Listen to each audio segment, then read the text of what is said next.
Well, I read a good and creepy novel named The Hunting Party by Lucy Foley. This video is part of a collaboration named Thursday BookTube. It's hosted by myself and Life with Patty. And every week we encourage you on Thursdays to upload your book review or anything book related, coloring books, bookshelf rearrangement. The sky's the limit. Just tag myself and Life with Patty, and also hashtag Thursday BookTube. All the information about that is in the description box.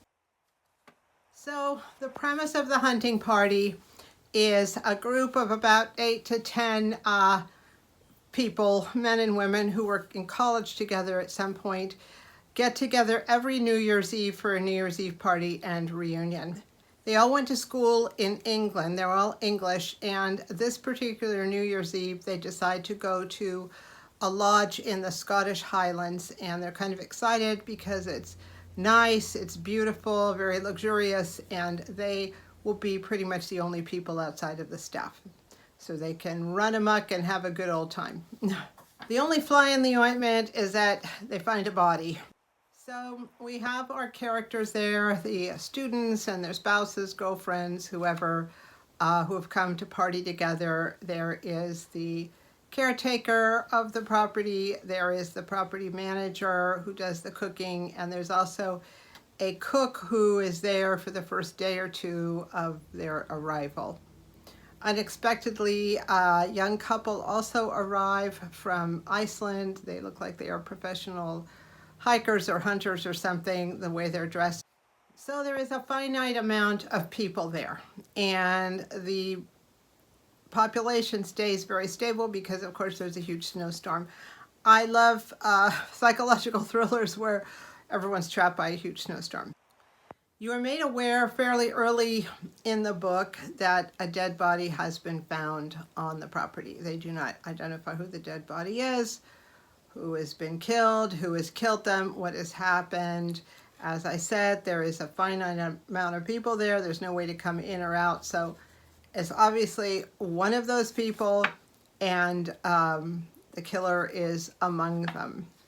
The book then, from that premise, jumps from time period to time period. Basically, it covers about 4 days, maybe a day or two before New Year's Eve, and then 2 or 3 days after New Year's Eve. And the timeline bounces back and forth, and so do the characters involved. The book is seen from the eyes of, I'd say, 5 people. 3 of the participants, the reunion participants, and the caretaker and the property manager. So you have these varying viewpoints and this varying timeline. I enjoyed this book very much. As I said, it was a little creepy. I like creepy because you know what is going to happen. You know what happened. You're not sure it's going to be resolved. You don't even know till the end who is dead, because the point of view keeps changing, and you just can't figure it out. It was really, really good. It was a fairly long book, but it kept me to the edge of my seat almost to the end. Some of the themes outside of the fact of the murder was also the falling apart of these college friends after 10 years, and you can see through their eyes how things have changed. You know, you have a lot of the archetypes. The girl who is very beautiful, the girl who is very studious, the guy who is like the brains of the operation, all sorts of people. And you see what happens to them when they're out of college. Maybe they're not so smart, maybe they're not so beautiful, and maybe things aren't working out the way they wanted to. So you also see those strains and stresses between them as the years go by. The point of the book, they're in their early 30s. So that's kind of an interesting undercurrent also.